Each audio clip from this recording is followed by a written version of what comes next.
Reginald Fessenden, born October 6, 1866, and died July 22, 1932, was a Canadian-born inventor who conducted much of his work in the United States. He invented AM radio, made the first successful two-way transatlantic radio transmission, and was the first to send an audio broadcast.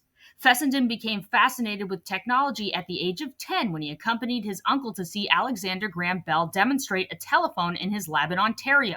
When he was 18, Fessenden dropped out of Bishop's College in Quebec, where he was studying classics, and decided to pursue a technology career instead. Fessenden moved to New York and applied for a job with Thomas Edison, who initially rejected him. In a letter, Edison asked Fessenden if he knew anything about electricity, to which Fessenden replied, quote, "I do not know anything about electricity, but can learn pretty quick." Edison replied, quote, "I have enough men now who do not know about electricity." Tenacious, Fessenden eventually landed a job with Edison laying underground electrical mains in New York City for Edison Machine Works. Fessenden rose through the ranks of Edison's company, eventually becoming a chemist in Edison's laboratory in New Jersey. In 1892, Fessenden was laid off when Edison's lab was facing financial difficulties. After leaving Edison, Fessenden worked for a few manufacturing companies and then became a professor, eventually landing a job at Western University in Pittsburgh, where he was the chair of the electrical engineering department. While he was working at Western University, Fessenden was hired by the Westinghouse Electric Corporation to research ways to improve upon the Morse telegraph system. It was during this period that Fessenden and his assistant, Mr. Kittner, made a discovery. While tinkering with the transmitter and receiver, Kittner accidentally jammed one of the Morse code keys. This produced a sound that wailed through the receiver to Reginald in the other room. Fessenden realized that if this howl could be carried wirelessly from transmitter to receiver, then the human voice could be transmitted this way as well. From this happy accident, Fessenden theorized that you could broadcast sound by embedding it in a high-frequency wave, and a receiver could then isolate the vocal sound, i.e. the broadcast, from the carrier wave, leaving only the intended sound. With this idea, Fessenden had developed the theory for amplitude modulation. What Fessenden needed now was a way to produce high-frequency waves that could carry these sounds. In 1900, Fessenden left Western University to work with the United States Weather Bureau, where he applied his recently developed theory to improve upon wireless transmissions of weather forecasts. On December 23, 1990, Fessenden gave a demonstration to the United States Weather Bureau on Cobb Island, Maryland, where he transmitted speech through a carbon microphone using a modified version of a spark gap generator that sent an audio transmission between two 50-foot-tall radio towers 1 mile apart. Speaking through the microphone, Fessenden asked his assistant, quote, "Is it snowing where you are, Mr. Thiessen? If it is, telegraph and let me know." His assistant replied, "Yes." Later that day, Fessenden wrote, quote, "This afternoon, here at Cobb Island, intelligible speech by electromagnetic waves has for the first time in the world's history been transmitted." How did Fessenden's microphone work? Essentially, the carbon microphone was added directly into the circuitry of the radio transmitter lead. The microphone would then convert the sound of the human voice into an electric current, which would change the amplitude of a carrier wave of a higher and constant frequency into the shape of the sound wave. What amplitude modulation means when it comes to radio waves. Amplitude is the height of an electromagnetic wave, in this case a radio wave, and the frequency is the number of waves passing by a specific point over a given time frame. The amplitude of a sound wave determines how loud the sound is, and the frequency determines its pitch. The pitch is the position of a single sound in the complete range of sound. Sounds are higher or lower in pitch according to the frequency of vibration of the sound waves producing them. The way Fessenden produced the high-frequency waves necessary to carry these sounds between the towers was through his own version of a spark gap generator, a Wenhelt interpreter, operating Ruhmkorff induction coils.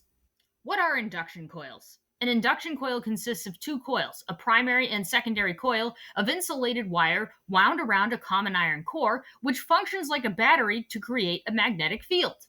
How do induction coils work? With a positive charge on one end and a negative charge on the other, a battery stores chemical energy in the form of a magnetic field and converts it to electrical energy when it is induced to movement through an electrically conducive material, such as a metal that is rubbed against it or otherwise causes it to vibrate. How does a switch work?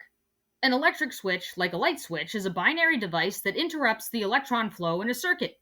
When the switch is turned off, its circuit breaks and the power flow is interrupted, and when the switch is turned on, the circuit is opened. What is a Wenhelt interpreter?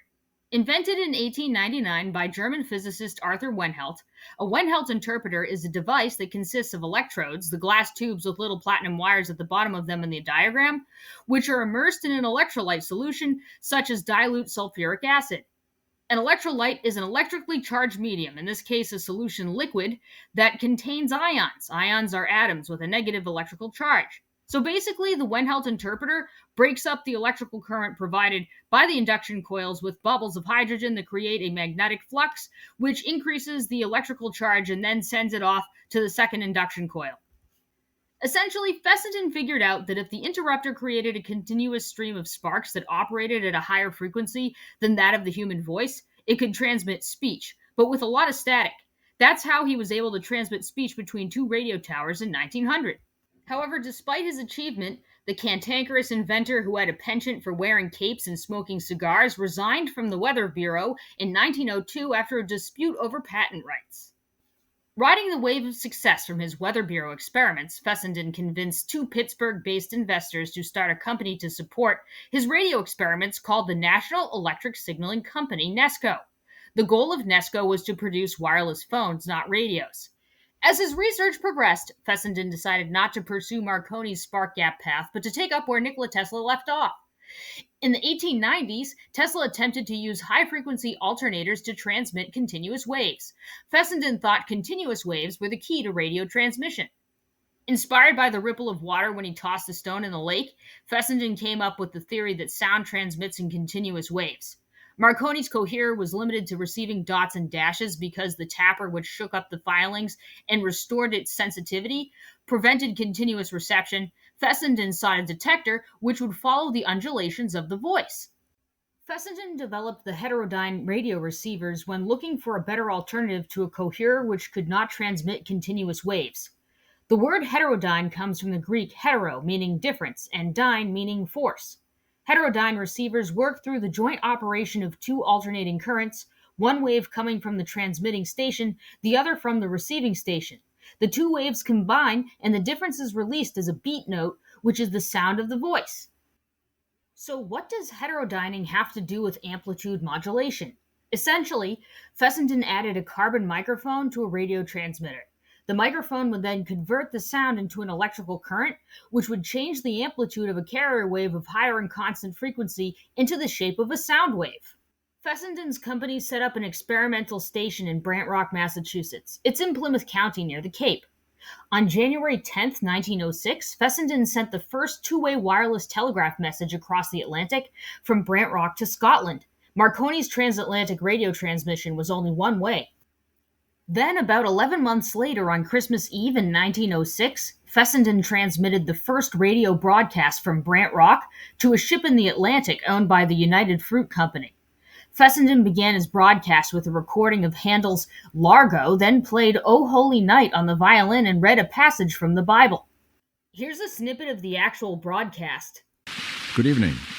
This is Professor Reginald A. Fessenden, speaking to you from Brant Rock, Massachusetts, at the tower of the National Electric Signaling Company. I'm going to play an Edison recording of Handel's Largo.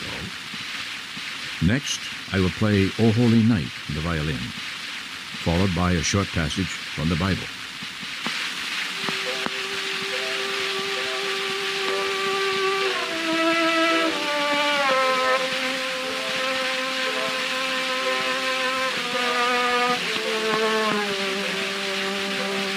That broadcast was the high point of Fessenden's career.